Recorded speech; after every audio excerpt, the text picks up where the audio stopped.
All right, so here is the first official episode of Working Dad's podcast, where I have absolutely no idea where this is going to go.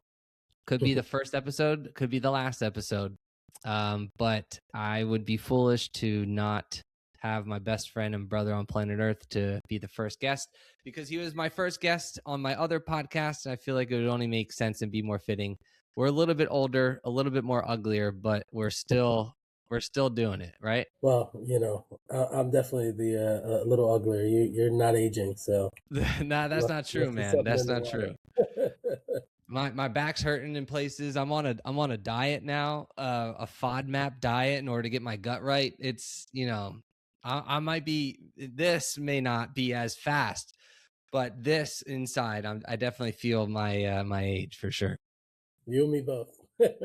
So let's get this started. If you could, you don't have to name give the names of your children, but just share, who are you, what is your name, um, how many children do you have, and your relationship status? So my relationship status is no longer as complicated on Facebook. You remember when that was a thing? I've been married now 9 years, so going into year 10, which is crazy to think about. I have two children, a boy and a girl. My daughter is 8, and my son is 6. And my wife has a puppy who you may hear barking a little bit. He just turned 1 in November. So yeah, You got a full it's been household. interesting. Just I'm a dad. I'm responsible for people. It's still a crazy concept to wrap my head around. For sure. So tell everybody a little bit about what you do for work. How are you the working dad in the house? Yeah, so I work. I'm an executive at a casino, so VP of hospitality, and essentially, my job is to create memorable moments, for guests all the time. And we're going to be opening a hotel soon, so that's going to be quite a project, from construction to staffing to procurement. But I've been in the casino industry now about 14 years. Kind of, I like to say we're kind of like carny folks because you tend to hop around, from city to city. I've lived in a few different places uh, through my career, but yeah, it's fun. No 2 days are alike. It can be very high stress at times, but also just absolute fun. We did a promotion recently for our New Year's Eve, where we did Hollywood Squares, and I got to be in one of the squares and have some fun and ask some questions. Joke around the zingers. So it's always something unique and exciting for sure. I will say, knowing Andrew for a very long time, I think he's slightly downplaying his worth in the company by just saying that he is an executive. He's, yes, but I'd say he's a lot more than just an executive. I won't go into more detail about it, but I want to start off with some fun questions. So these are just some rapid fire questions that I would love for you to answer as fast as you can. When was the last time you took a nap? Say that one more time. When was the last time you took a nap? The last time I took a nap, I'd say probably last Saturday. Okay, Uh, so not that far along ago. Not too yeah, bad. by accident. I just found myself dozing off. Nice. How many hours of sleep do you usually get a night? Honestly, I usually get pretty good sleep, so I don't know what the math is here, but I'm dozing fast around 9, and I'm usually up by 5 every morning, which has been such a great routine. Nice. I will make sure that we were not past that 9 o'clock, because we got to get little baby Andrew to bed. Coffee, tea, energy drinks, or sheer willpower. Which one do you vibe with, or any at all? On a daily basis, just sure willpower. John knows this. I was a big Gatorade fan. That was my drink of choice. I never dabbled in coffee. My mom was she was one of those coffee zombies who couldn't function until she got it. And I said, I don't want that. So I've Mm-hmm. stayed away from coffee. But really, the only time I'll do an energy drink, and it'll be like a 5 hour, is if I am doing a road trip. If I'm driving, somewhere, it really works. When was the last thing? The last thing. What was the last thing that you did for yourself? In what relation, I guess. Just for you. Like, I'm gonna treat myself. Honestly, I really like DIY projects. I built myself a built-in bookshelf, around my fireplace at the house. It was just an idea I had, and um, I was just like, you know what, this would be really cool to see if it can come to life, and it turned out really cool. And I saw pictures of it. It did look cool. What was? What is your most used phrase at home with your kids? In the mornings, it is put your clothes on, you know, and then I have a uh, I have a timer of, so we need to leave the house. We need to be in the car by 7:30. So as the clock starts getting closer to that time, I'll just start counting it out. Hey, it's 7:15. It's 7:16. It's 7:17. So by the time I get to 7:20, I say, hey, you got 10 minutes to figure all of these things out: brushing your teeth, your clothes on, getting your breakfast, and getting out the door. Help me understand how this is going to be possible. And that's every morning. It is exhausting, but I found that it does help them to start moving a little bit quicker. And we'll usually sneak in the car by 7:31, so no traffic. We'll get to school right on time. But I will say, being a parent, nothing could prepare you for that. You just, it just seems so simple, right? Hey, there's clothes, there's a toothbrush, brush it, put your clothes on, let's just go, right? But it is like, what I've learned is I have to watch them do it, because if I don't, they're gonna start playing with their toys or fall back asleep. I mean, oh, that is the thing. Yes. Yeah. Well, let's get into that a little bit more. But what are some of the things that you would say to as a father of two? You know, they're pretty good ages right now. Like, what are some things that other parents should prepare for as they journey into this? Because like that stage right now, I'm not there. I have a 15-month-old, 16-month-old. She doesn't brush her own teeth yet. So it's Hmm. a different phase. So like where are you, do you think, in the very beginning to, where you are now? You know, I kept feeling like it's going to get easier and easier and easier, and that's what they say. But it's not that it gets easier, it's just different. Your energy is focused differently, right? So like, I remember when my kids were that age, in something, looking at it now in retrospect, it was simpler because I knew I got to change them, I got to feed them, I have to brush their teeth, bathe them, and I can carve out all of that time in that space. So the challenge, I think, for me is there's this semi independence that they have, right? Where, hey, if they want to go and use the bathroom on their own, they don't need me, And I remember the first time, that you hear the little pitter patter. We had hardwood floors, and then you hear the toilet flush. It's like, oh wow, they're doing this without me. Like, this is fantastic. Being able to walk upstairs, I mean, that was a major milestone because you're carrying them up the stairs, so you start getting all of these little independence moments, and they could put their clothes on, and feed themselves, so you're kind of like, all right, I can multitask, I can do more things.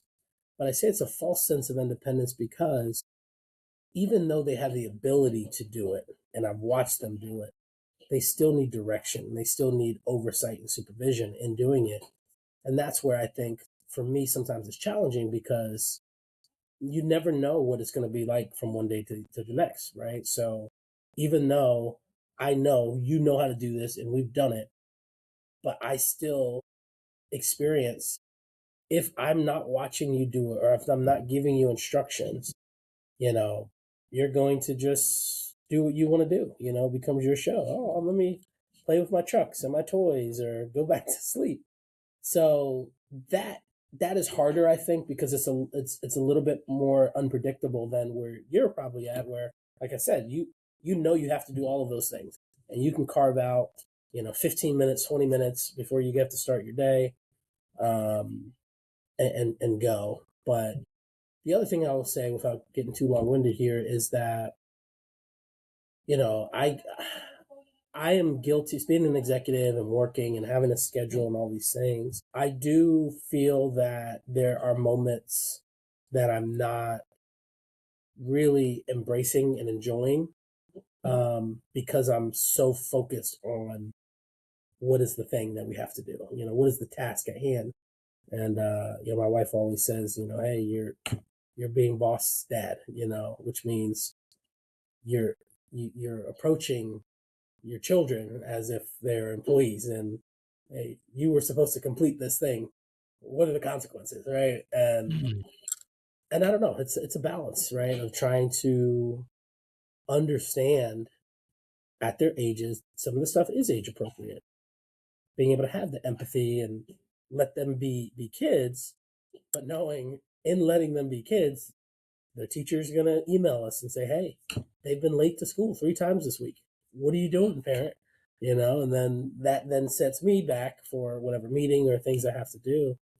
And I told my dad when I had kids, was it, I guess, about 8 years ago, everything made sense, and I had so much appreciation for him because the same thing that my kids are doing, I did, right? Like, we would drag it on in the mornings. We'd miss our bus, and then he'd have to go and take us to school.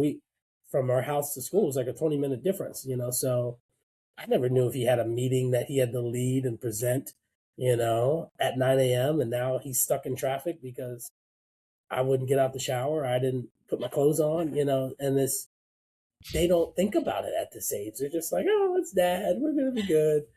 And like, I just had this moment of just utter appreciation for him. And like, wow, who knew, Was Yes. that And more then recent or was that like in the beginning?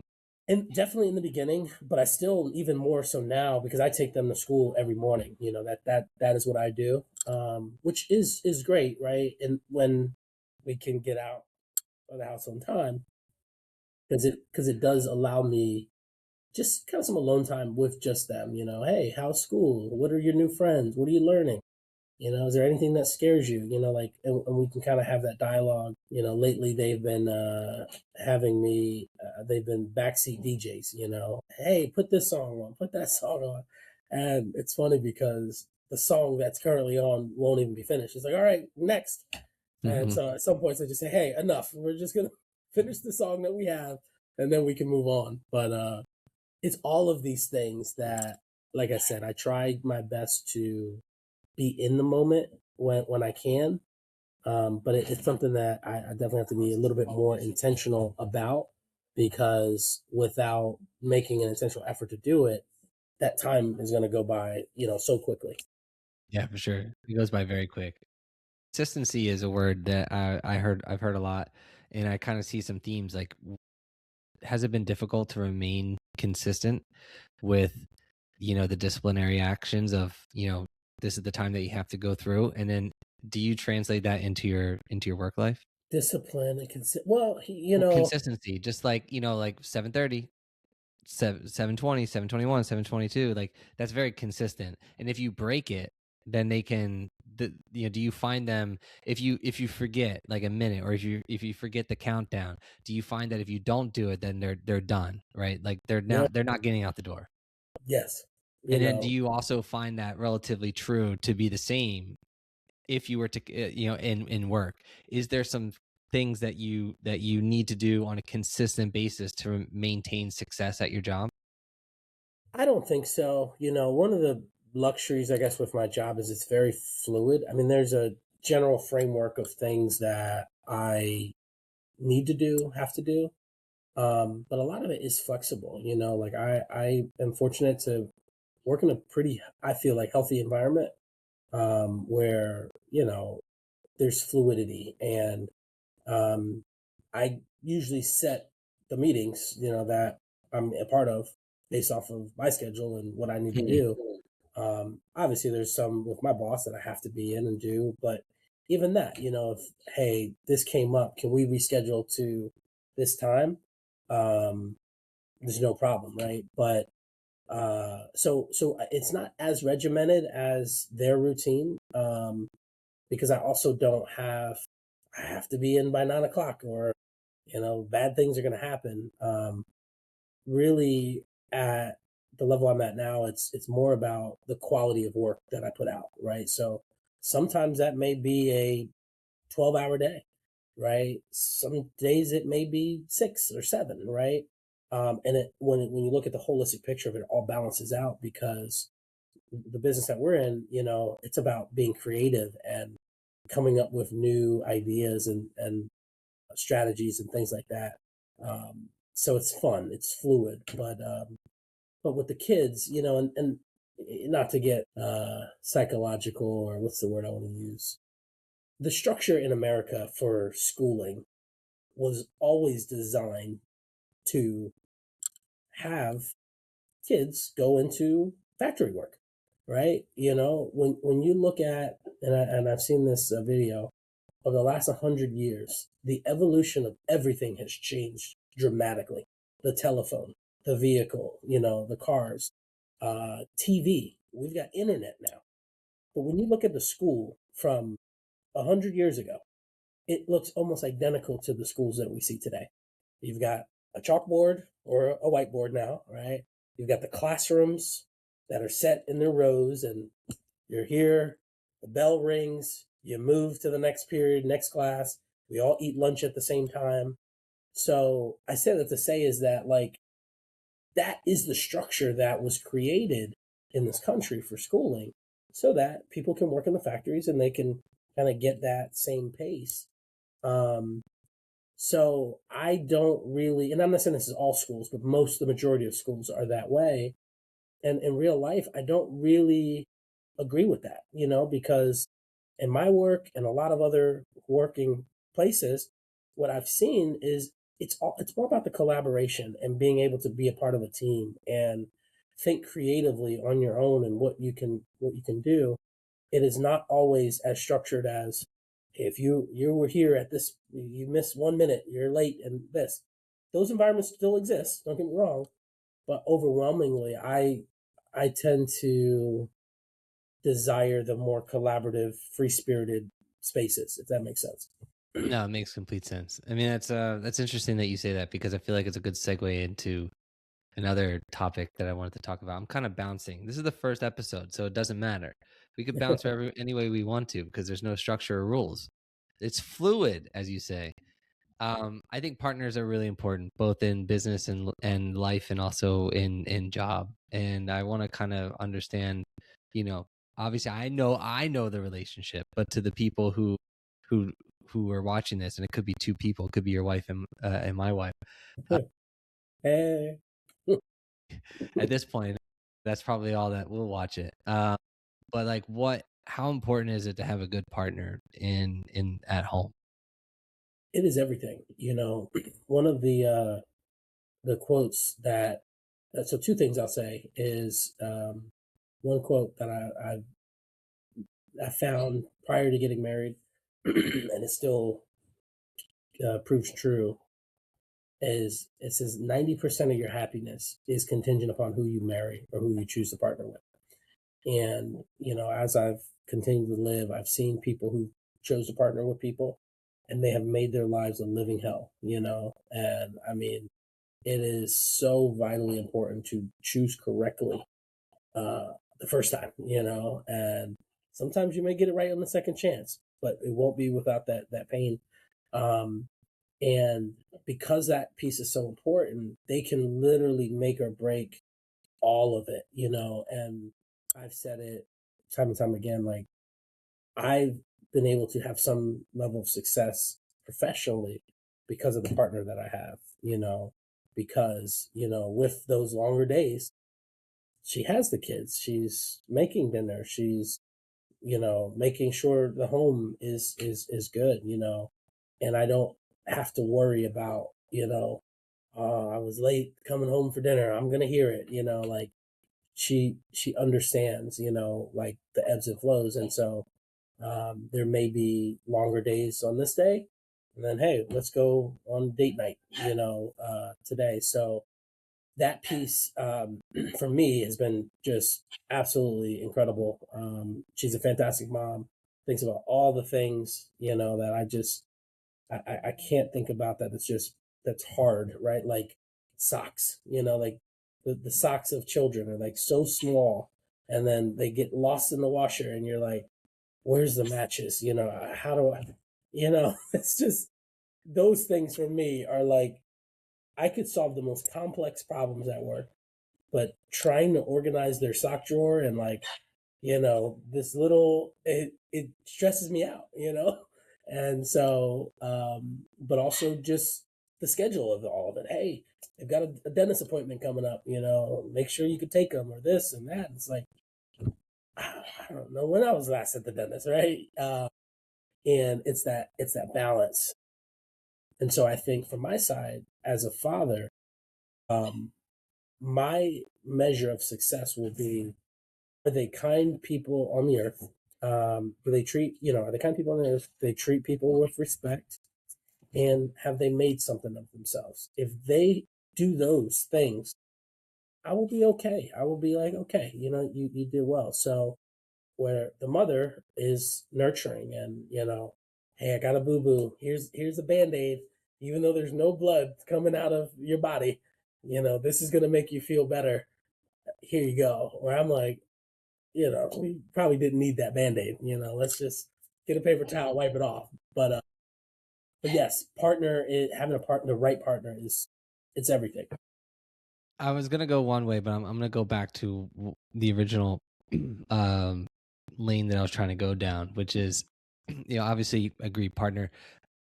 Madeline actually gravitates towards Emily way more than me when she's hurt. Like she doesn't Mm-hmm, even want to touch me. mm-hmm, She's like, when she falls down, I'm like, come here, like I'll help you out. Doesn't care. She goes right to Emily. So the foundation of this interview and podcast is like working dads and how you navigate the money making aspects of your life and then translating that over back to home and coming home and mm-hmm. opening that door, and whether it be to a happy kids or a happy wife or both, or whatever it may be.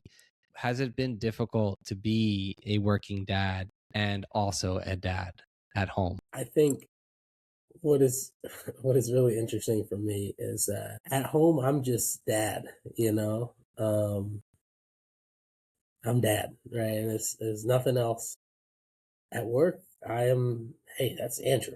Hey, how you doing, sir? What's going on, right? I usually wear a suit and tie, and the stark difference is so interesting, and it's amazing because, like, for me, the core of who I am loves people, and I've always believed that you need to be good to people, because it can all be gone tomorrow. I'm not better than anybody. I've been extremely blessed, to have what I've had and to just impact the lives that I've been able to impact. Um, as far as balancing that, from a financial standpoint, again, going back to choosing the right partner, we are very in tune financially on what we want to do and what our goals are and our plans, and we've shared savings accounts and all these things, and that helps, to be able to make sure we're good, right? So, hey, this is the money for the school. This is grocery money. This is, we map it out. And I think and I believe that a lot of relationships that can be successful have some elements of business in them, right? Where you're not just hoping and wondering if you'll figure it out. You're intentionally guiding that ship and saying, hey, this is where we want to be within year 4, right? This is the schools that we want our kids to go to, and what was cool with us, we had these conversations before we even had children. It was like, this is, the kids are vegetarian. They started out vegan, but they're now vegetarian. And we talked about that before even having them. It's like, hey, this is what we want to do. We want them to be able to be in really good schools or private schools. We want to be able to, by the time they're ready for college, write the check so they can at least start at zero or better, no debt. And I believe that being intentional about, those plans and exactly where you want that to go is how you end up with those results, if that makes sense. How'd you get it though? How'd you get there? Was it conversations, or was it a spreadsheet? Was it a light bulb moment? Create the plan for somebody. If somebody wanted to replicate what you guys do, you don't have to go into like the numbers aspects, but like just how do you keep track of it? Well, honestly, so spreadsheets are definitely the big piece of it, from a mechanic standpoint. But the first piece has to start with the mindset. And I'll be honest, I did not have that mindset. When early on in our marriage, I said, "We don't need the budget. Like, I'm smart. I have it all in my head. What are you talking about?" And but then I'd wake up and it's like, man, where did all the money go? Like, I had it. I know I made money, but and then I started looking. Oh, Burger King, KFC, all these places, go out. So while the And kids are eating air and vegetables and leaves, yes, you're coming. I was eating good because, I didn't know, if the tofu was going to hit the spot once I got home. That first, like I said, so it started with the mindset because she said, hey, if you don't know where it's going, how can you plan for it? Uh, and I resisted it for probably the first 3 months when she really started doing this budget. So she said, you know what, I'm going to start. And if you catch up, great. And so she would just, she had all her stuff listed out. Here's my paycheck. Here's the expenses. Here's what's going to be left. Put into the savings, tithe, all that. And she would share it with me, every time she got paid. Like, okay, here's my, and I was like, oh, okay, good for you. I got it here. And finally, I was just like, well, let me just see how this works. So I started putting my stuff in, and then it was basic income, expenses, and list that out per pay period. And I was surprised at the things that I was spending. I would spend I think almost $200, $150 to $200 a week on lunch because we had at the casino a nice place you could eat. All right, hey, it's on me and da da da da, and it's only $50 here or $30 here, and I was like, wow, this is really starting to add up. So then so from there I said, let me set a budget and say, no more than $100, right, a week, right, so $20 a lunch, and then I started with the lunch piece, and then it started filtering down into all these other areas, and so probably by the end of that year we started forecasting 3 months out. It was like, hey, this is where we anticipate to be from here. And then, so that phase, we started rapidly, aggressively paying down debt, understanding where our money's going. And then the next phase was, okay, how do we start building legacy? Setting up trusts, the family trusts, and getting the life insurance policies and, the college funds and all these things. And again, going back to my statement before, right, is having the right partner is so incredibly vital because if you guys aren't on the same page with the finances, it makes everything else hard in relationships. And I believe, I don't know if this is still the case, but it used to be the leading cause of divorce, is financial inconsistencies and lack of agreement. So for dads, for parents, my advice is getting on board with your plan, whatever that is, um, financially first. And because if you have, was it Maslow's hierarchy of needs? If your uh, shelter and food and all those things are met, those basic necessities are met, then you can start to be creative and start to grow and all that. And I look at it from a financial standpoint. If I can't keep the lights on, right, there is no world where I can be a fantastic parent, right? Because I'm thinking about, hey, you left the refrigerator open. You're leaving the water running. I just bought you these shoes, and it's the financial piece is so important to parenting because when you're strained from a financial standpoint, it makes it, I don't want to say harder, but you have to be very, very intentional to not transfer that pressure to the kids because they didn't ask to be here, right? They did not. And that was our choice, or our mistakes, whatever realm you're in. But as long as you have that foundation met, then you can start to build and say, hey, I want, like our kids they're in Taekwondo, right? It's not cheap, it costs a good pretty penny every month. But that's a foundational thing. It's like, okay, they're getting skills. They can defend themselves. There's progress. There's belts. I know some are in gymnastics and different things like that. But yeah, that I know I said a lot. Hopefully, some of that makes sense with. It all was awesome. It made sense. How long did it take you to get there, though? So we like I said, so year one of marriage, we started doing the budget, and we were in a tough spot financially. We made some choices, investments, things like that we thought were right at the time that didn't pan out. It's amazing she stayed, but we kind of buckled down and got together, um, and said, okay, here's the number, here's what we need to do, and we chipped away at it, aggressively, and it was so amazing because like I think a lot of times people close their eyes and hope that problems go away.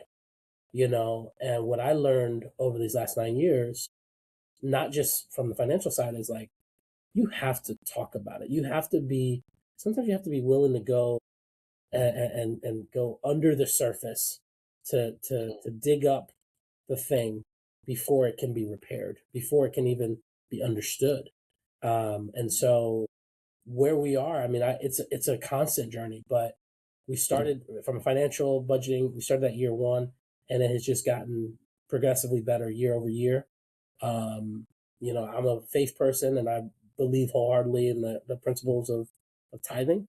There was a season where it was like, hey, I can't afford to tithe, and it's not gonna.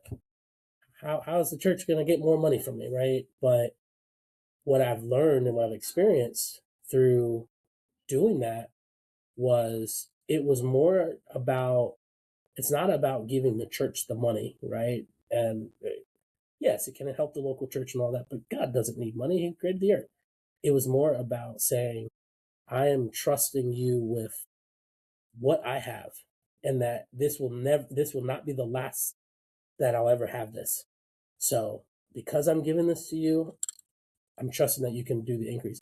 And financially, for my life, it has 10x, from when we started doing it.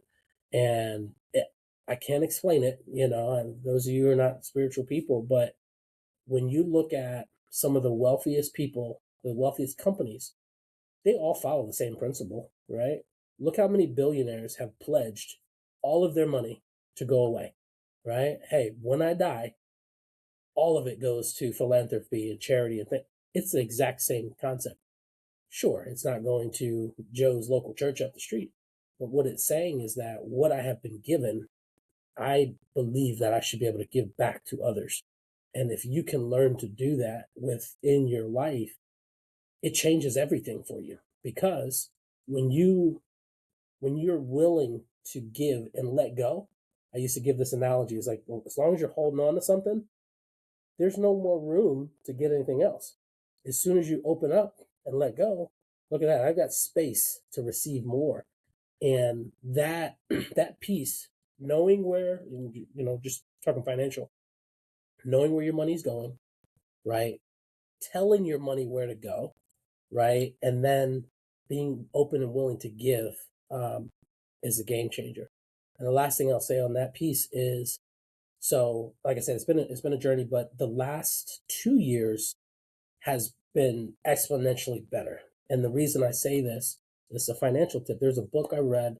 They have it on Audible as well. It's called The Automatic Millionaire. And this book just breaks down the American problem with saving and having money. Like, so simple. It is not natural for us to resist the urges. Man, look at that car. Man, look at this dress in the store. I gotta have it. I gotta have it. So most people, what they do when they say, I'm going to start working on saving more, they get their paycheck and then they say, bill, bill, bill, bill, bill, bill, bill. Okay, here's what's left. This is what I'm going to save, right? And then they go and move it to this account, and then they see the dress. All right, let me take $50 out of that $100, and then now my savings is dwindled, right? All right, I'm going to build it back up. Bill, bill, bill, bill, bill, bill, bill. Another 50. Ooh, look, I need those shoes that match the dress. The 50's gone. What this book talked about and what we started implementing 2 years ago was automating it, right? So from the paycheck, you have a percentage, whatever you're comfortable with, that goes to this other account that you don't touch. Like Kevin As Hart like an used to say, automatic expense. is exactly. Kevin Hart used to say, I got to check it in the savings. All the money's in the savings. It's going to take 3 days to clear.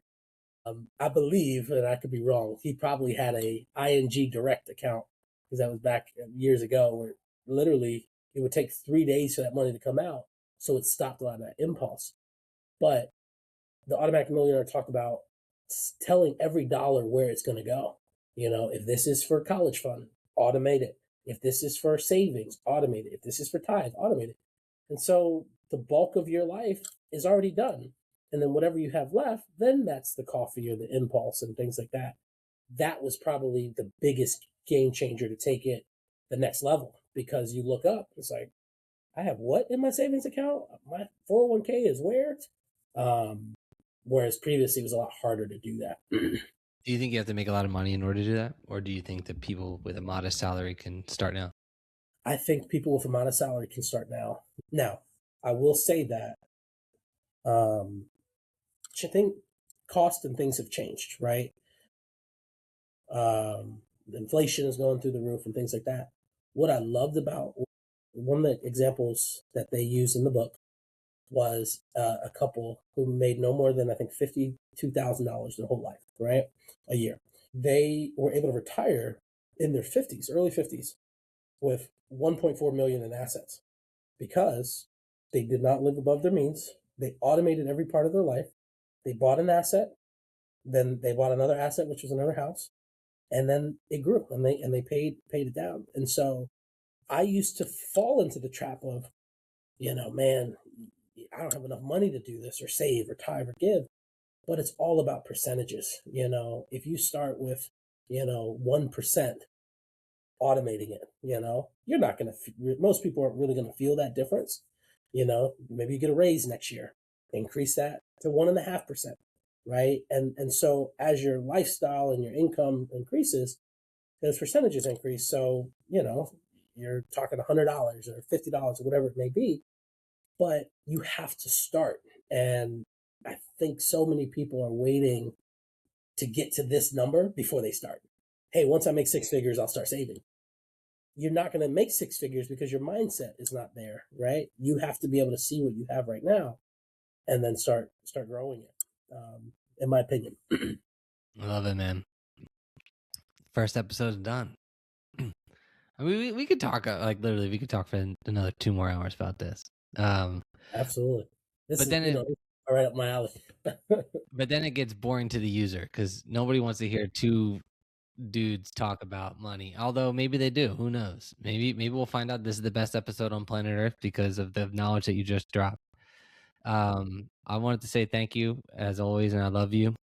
And I couldn't be more grateful for your friendship, and and thank you for being the first guest. Who knows how many this will be, but thanks for being the first guest, man.